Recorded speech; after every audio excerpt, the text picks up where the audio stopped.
Joe was shot and is bleeding out because Goldface is here for the Green Lantern. Darkness is all around him when suddenly Todd Rice looks up into the void and sees a circle of light. Todd Rice, you are an unknown within the spectrum of light, a voice calls out. Quard has found you. The forces of chaotic action are upon you.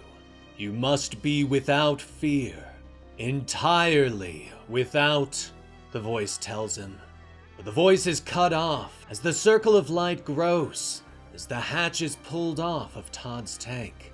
Hey, down there! You okay? I thought I heard a voice, the technician calls out.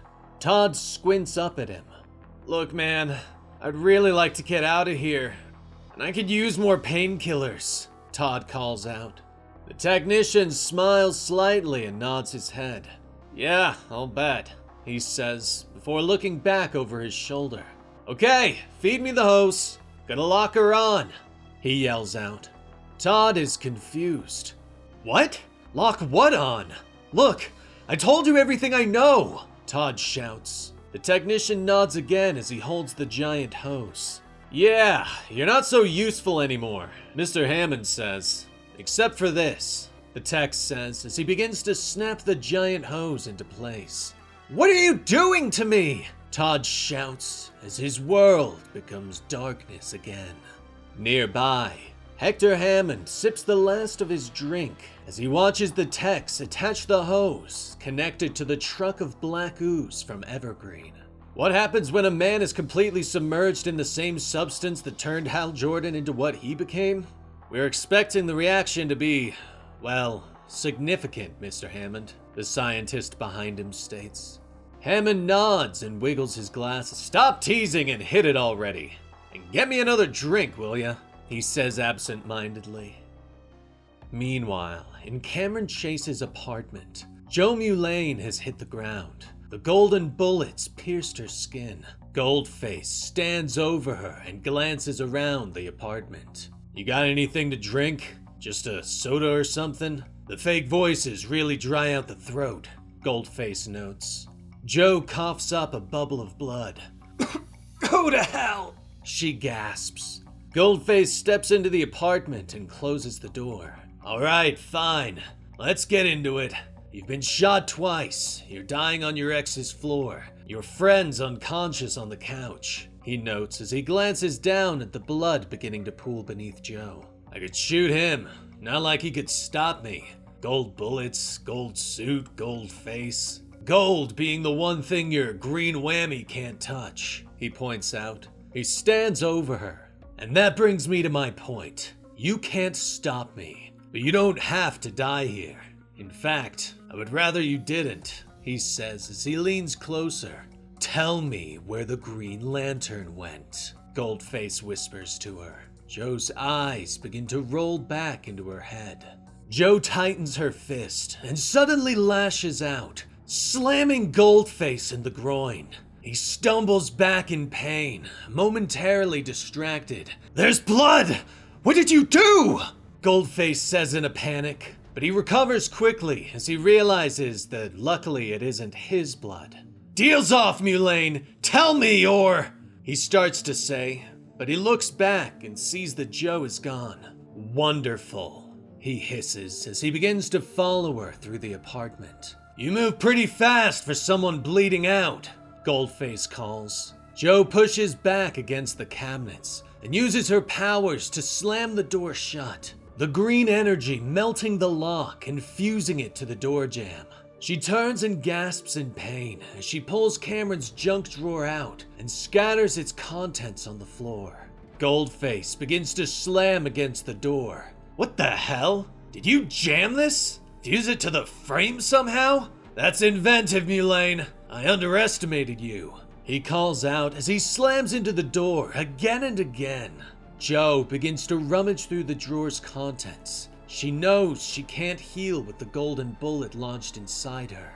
But finally, she finds a pair of pliers. You're not making this easy, Joe, Goldface bellows in rage as he hits the door again. Jo takes several deep breaths as she focuses on holding the pliers steady.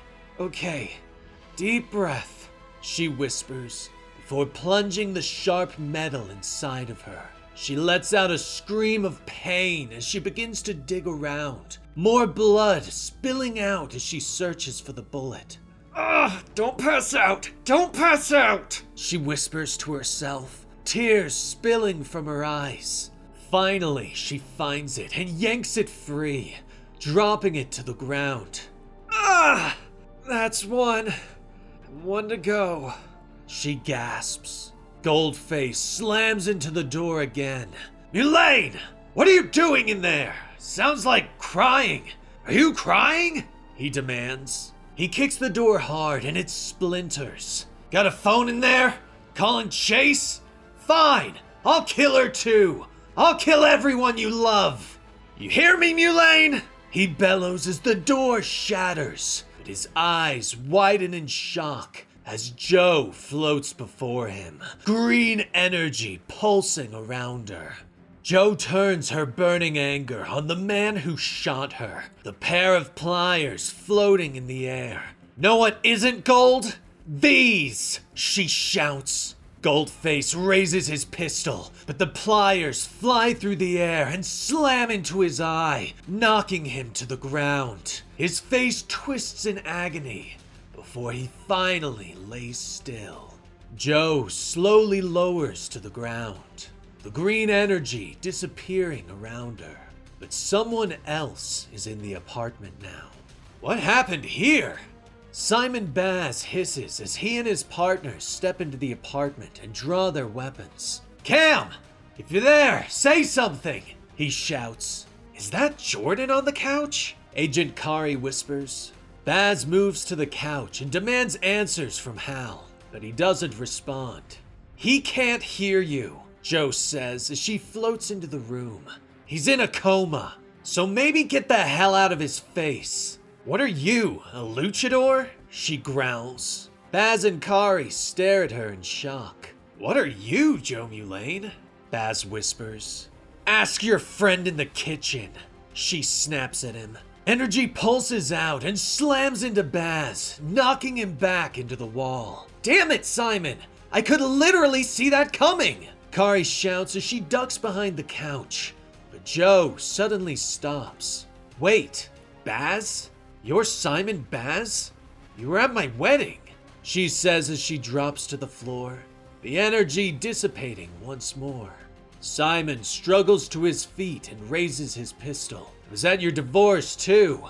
Now tell me where Cameron is. Tell me what you did this time, or so help me," Simon starts to demand.